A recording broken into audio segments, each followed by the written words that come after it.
Olá a todos que me acompanham aqui pelo YouTube, está começando mais um Bom Dia Mercado. Vou fazer junto com vocês o meu planejamento pessoal de trabalho para essa quinta-feira, dia 11 de novembro. Vou comentar com vocês sobre esses jogos de seleções que teremos eliminatórias da Copa do Mundo, tanto da Europa quanto aqui da América do Sul, desse dia 11. Estou gravando esse vídeo ainda no dia 10, porque se eu deixar para gravar depois dos jogos do Brasileirão fica muito tarde, minha internet é muito lenta, eu não vou conseguir postar isso a tempo.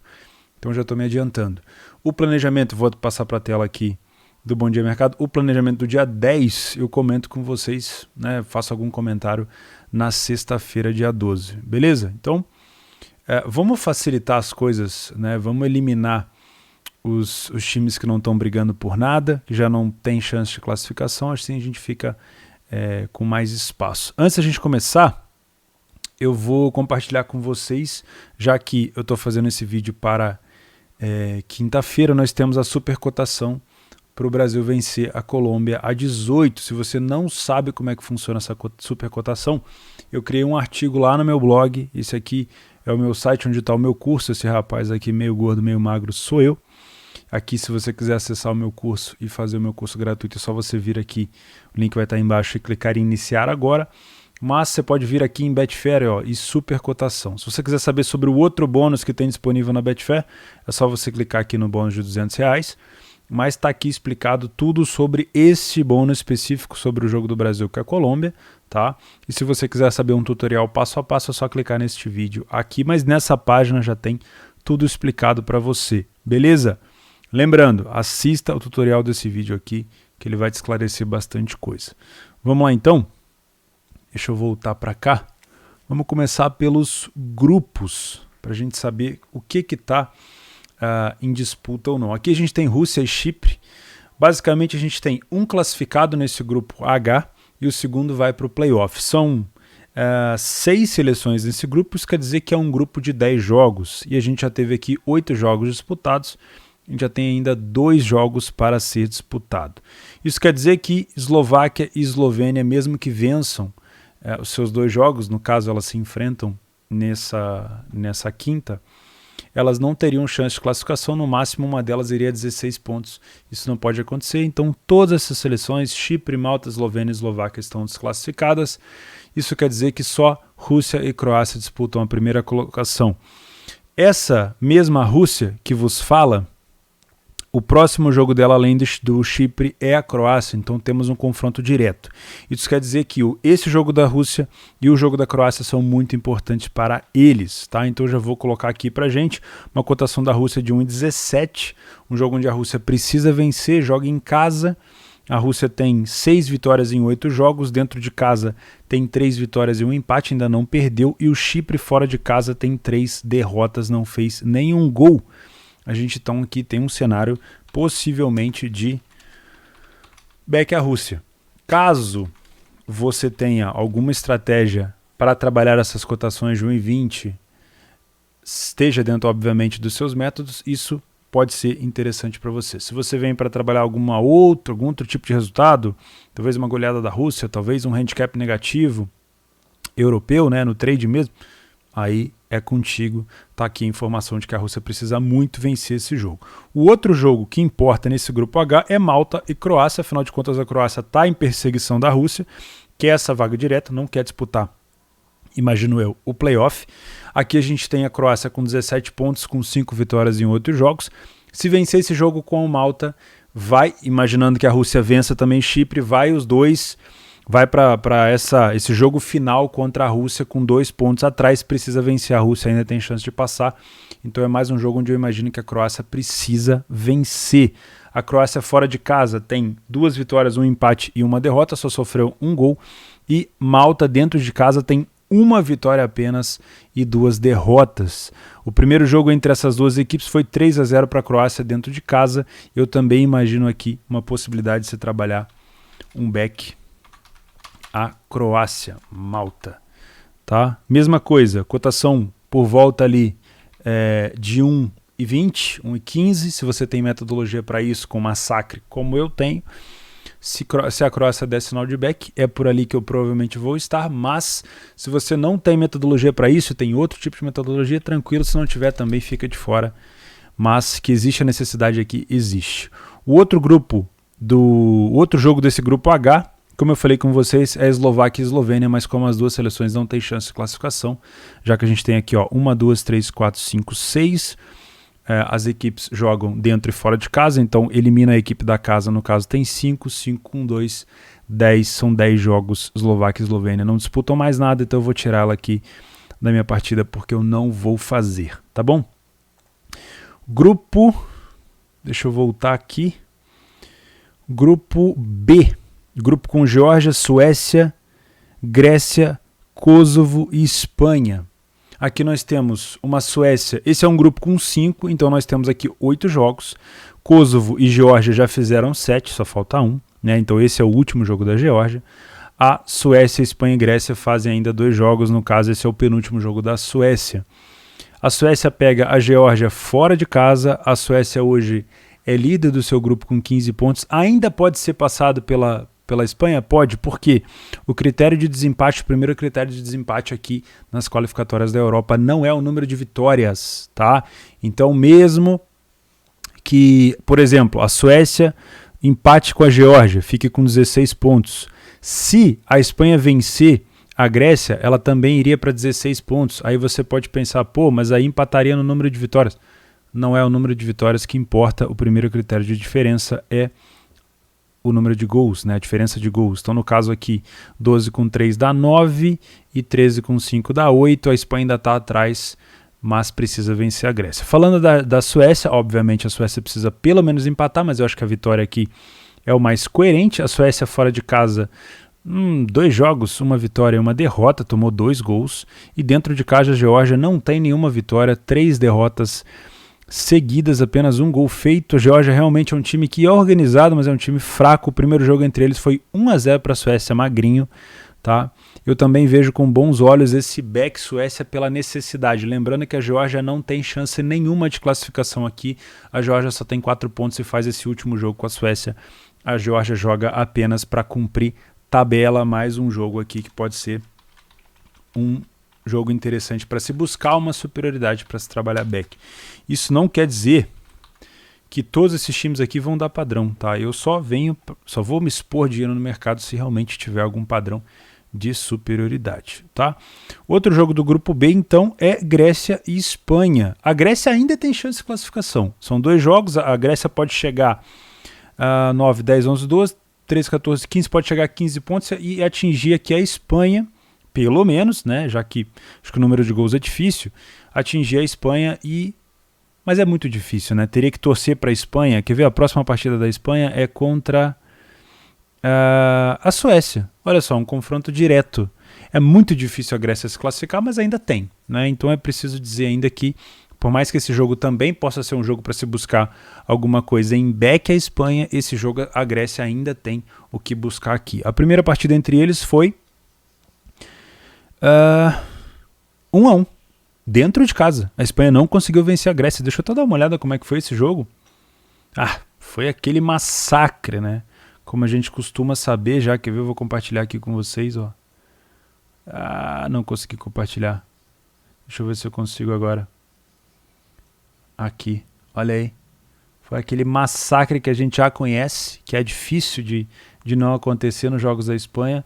Um gol do Morata aos 33, um gol de pênalti aqui da Grécia aos 56, muita posse de bola, mas pouca finalização, típico, né, dessa seleção espanhola.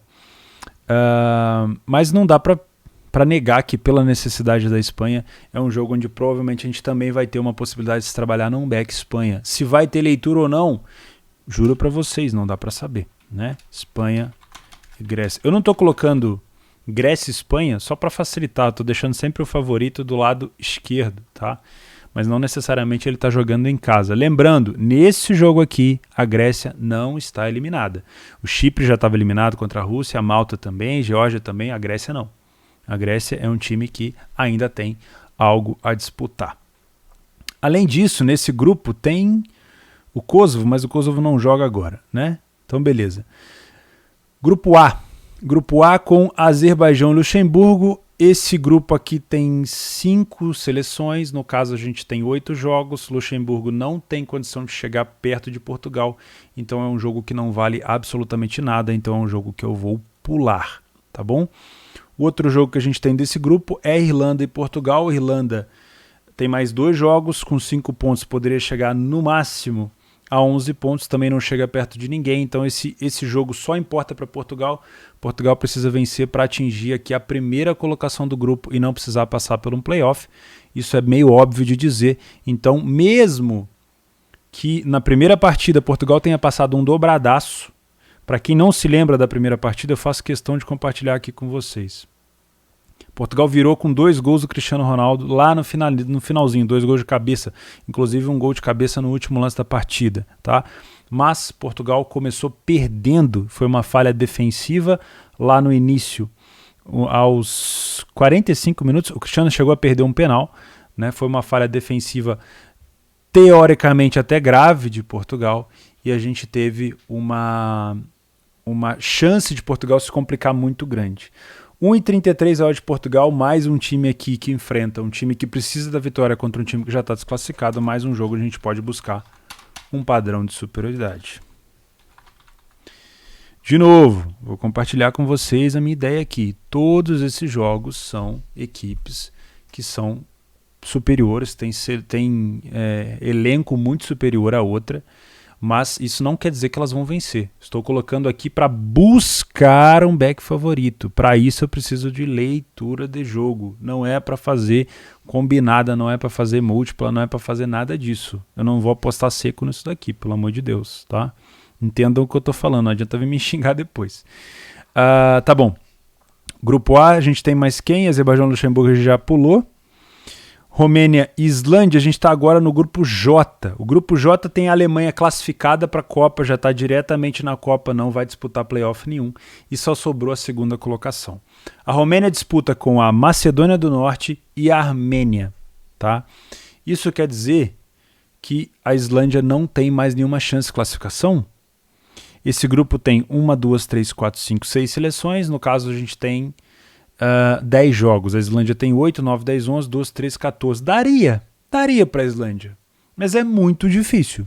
A Islândia teria que ganhar os 2 jogos e ainda torcer para uma combinação de resultado muito difícil, tá?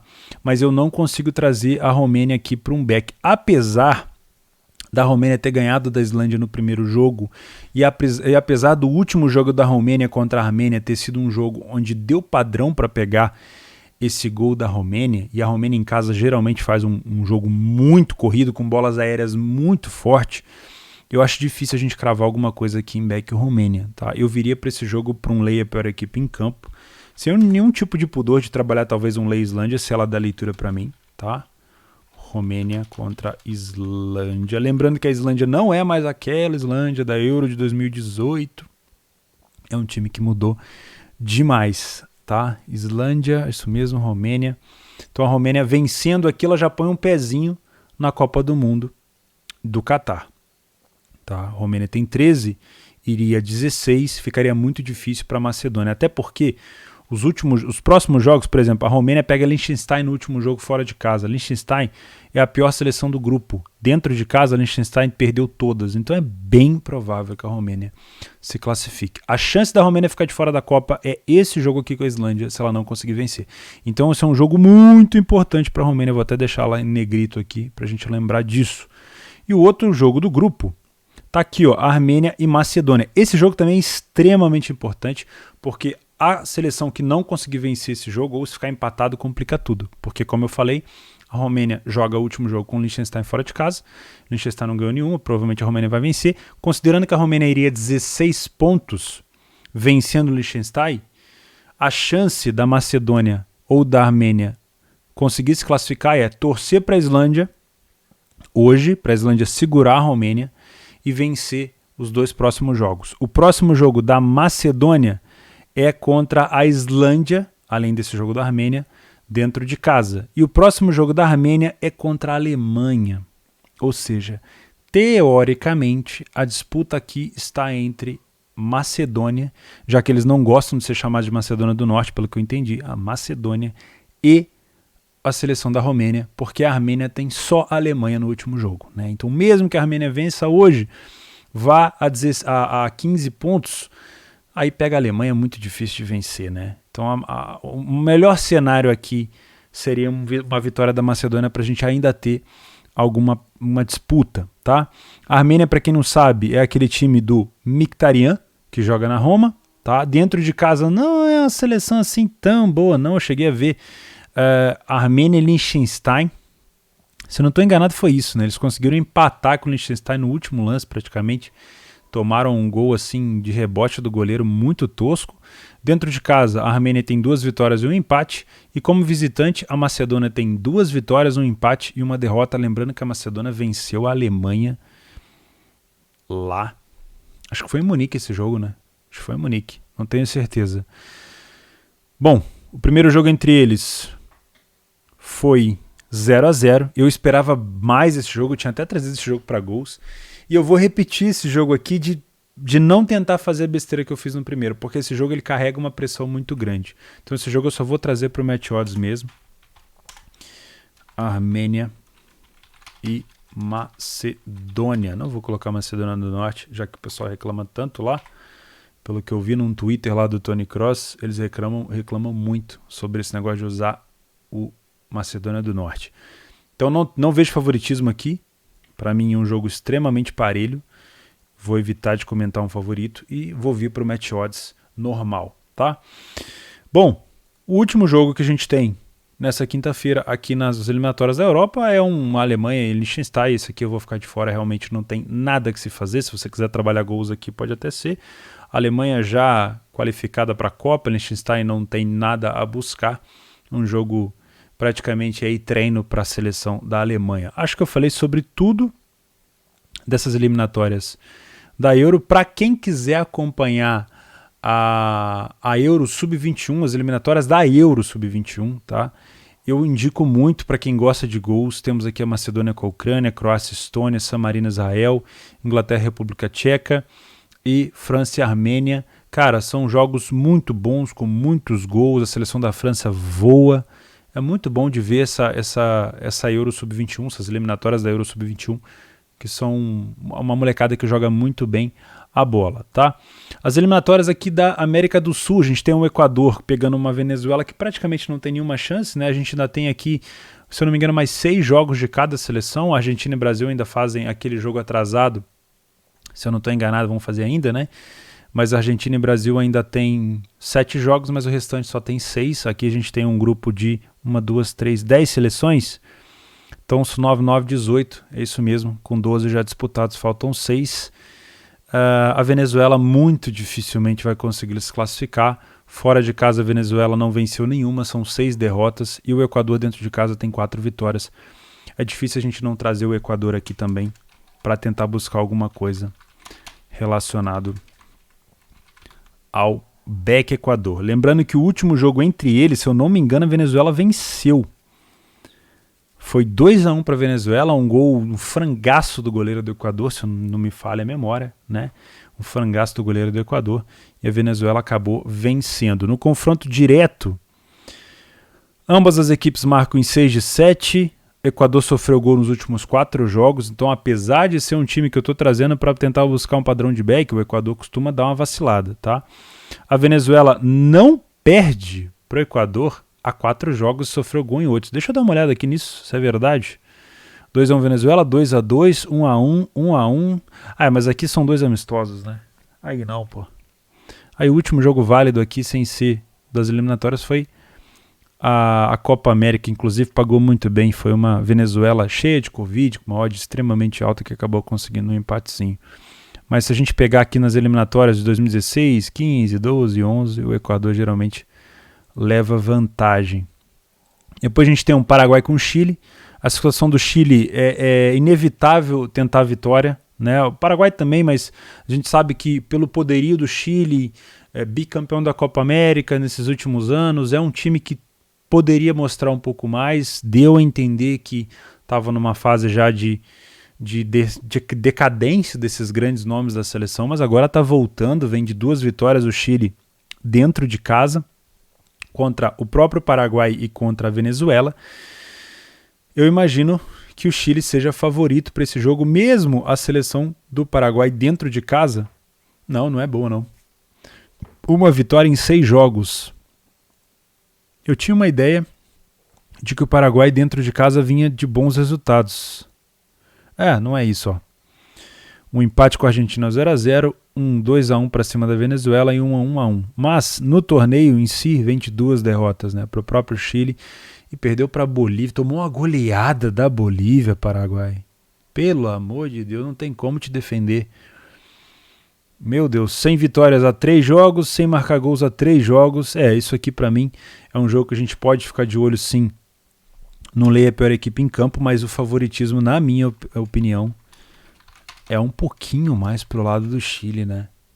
É difícil trazer esse jogo para gols porque a gente sabe que o Paraguai vem a 3 jogos sem marcar nada. E se a gente pegar na situação geral aqui, ó, o Paraguai tem um dos piores ataques da competição junto com a Venezuela, com apenas 9 gols marcados. Tá? E o Chile também não marcou tantos gols assim não. Marcou 14 em 12 jogos. É muito pouco. Depois a gente tem o Brasil e Colômbia. O Brasil deve repetir quase que a mesma escalação que fez contra o Uruguai.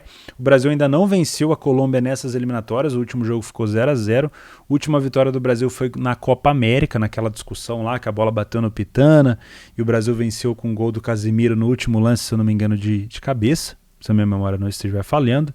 Tá? O Brasil não perde para a Colômbia nos últimos 6 jogos. A Colômbia não perde as 7 partidas, mas também não vence a 3. Tá sem sofrer gols a 3. Tá sem marcar gols a 3. Meu Deus, foi tudo 0-0? Deixa eu ver a sequência da Colômbia aqui. 0-0, 0-0, 0-0. Meu Deus. É difícil, hein? Jogo para gols aqui é complicado. Eu acho difícil. É um jogo difícil porque é difícil você trazer esse jogo para gols, porque a Colômbia não vem marcando, mas também não vem sofrendo. E é difícil você trazer um back Brasil, porque a Colômbia é um time muito difícil de transpor e é um time chato de contra-ataque, né? Tem o Lugias, tem o Muriel, tem o Quadrado, deixa eu ver se eles estão por aqui, ó. Zapata, Muriel, Quadrado, tá aqui, ó, Quinteiro, Luiz Dias. É um time ofensivamente muito forte, né? Que também é muito bom na bola aérea. Fica difícil, né? Eu imagino que o Brasil vence esse jogo. Será que dá para trazer o Brasil aqui? Não sei, se jogar do jeito que jogou contra o Uruguai, naquele salseiro danado, a gente pode vir buscar o mercado de gols aqui. Brasil e Colômbia. Mas eu tô inclinado a tentar buscar alguma coisa também a favor do Brasil, cara. Não sei. O brasileiro é foda, né? Basta uma vitória boa contra o Uruguai pra gente já ficar todo ouriçado. Mas enfim, vou tentar deixar aqui na segurança, tentar buscar alguma coisa pro mercado de gols.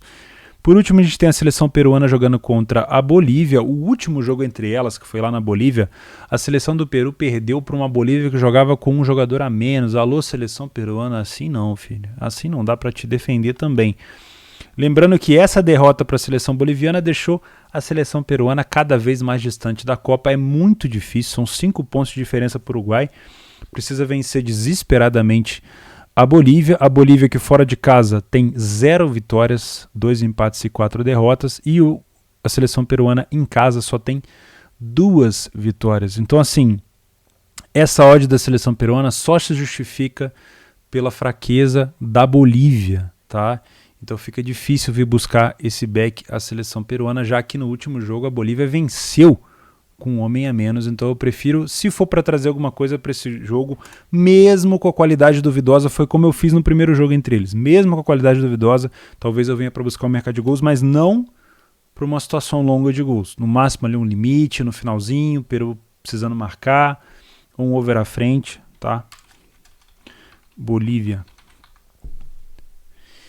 E acabamos as eliminatórias, agora a gente tem Série A, o jogo do Flamengo contra o Bahia que vem de bons resultados. A última derrota do Bahia foi contra o Corinthians lá em Itaquera, quando o Bahia, por bobeira, acabou saindo na frente, mas tomou um vermelho e aí tomou uma virada. De lá para cá, jogou bem contra o Atlético Paranaense, 2-0. Contra o Palmeiras ficou próximo de vencer, o Jailson segurou tudo. Empatou com o América Mineiro fora de casa, venceu a Chapecoense, tinha que vencer mesmo. Ficou num 1-1 com o Ceará. Foi lá em Caxias pegar o Juventude, acho que é em Caxias, né?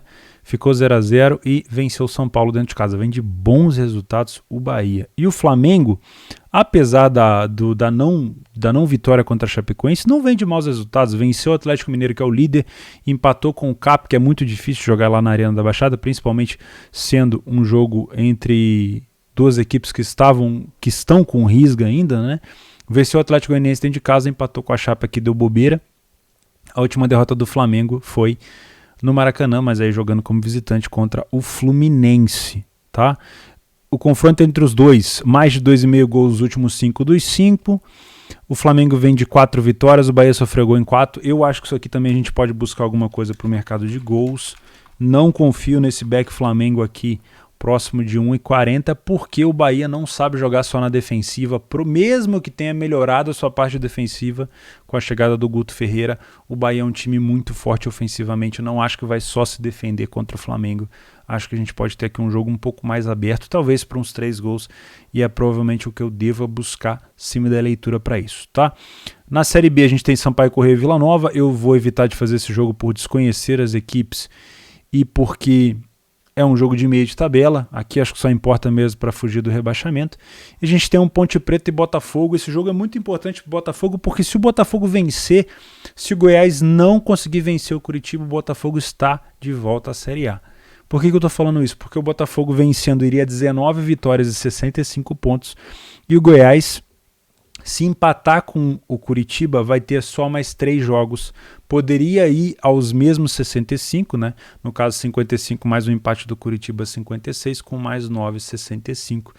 Mas o primeiro critério de desempate do Campeonato Brasileiro, Série B, é número de vitórias, e o Goiás com 14 iria no máximo a 17, não conseguia passar o Botafogo. Então se o Botafogo vence a Macaca em Campinas, é bem provável que o Botafogo regresse à Série A. Eu fico muito feliz com isso, tá? Vamos ver, jogo difícil. A Ponte Preta tá aqui precisando de ponto também para não ficar com risco de cair. Se vencer, praticamente elimina qualquer chance de cair, iria 45, ia ficar muito bem ali em cima, né? Mas é um jogo muito difícil, lembrando que aqui a gente tem o fator Botafogo fora de casa, que não é um bom visitante, né? Botafogo tem 4 vitórias em 17 jogos fora de casa, e a Ponte Preta tem metade dos seus jogos em casa, ela consegue vencer, praticamente metade, né? 40 e poucos %. Jogo difícil, jogo bom para o match odds também, por que não, né? Ponte Preta e Botafogo, mas pela motivação do Botafogo eu consigo ver o Botafogo também um pouco favorito aqui, não desmerecendo a equipe da Ponte Preta. Acho que é isso, falei sobre tudo. Se você tiver alguma informação sobre escalação e etc, comenta aqui embaixo. Lembrando, nada do que eu coloquei nesta lista do meu Bom Dia Mercado são dicas de aposta. Não é para você fazer entrada Panther, não é para você fazer bilhete, não é para você fazer múltiplo. Isso aqui são cenários que eu vou buscar situações ao vivo para poder trabalhar. Todos esses jogos de back favorito, eu só vou colocar o meu dinheiro se realmente houver um massacre no primeiro tempo. Fechou? Um grande abraço para você. Lembrando da supercotação do Jogo do Brasil. Não esquece. Tamo junto e até a próxima.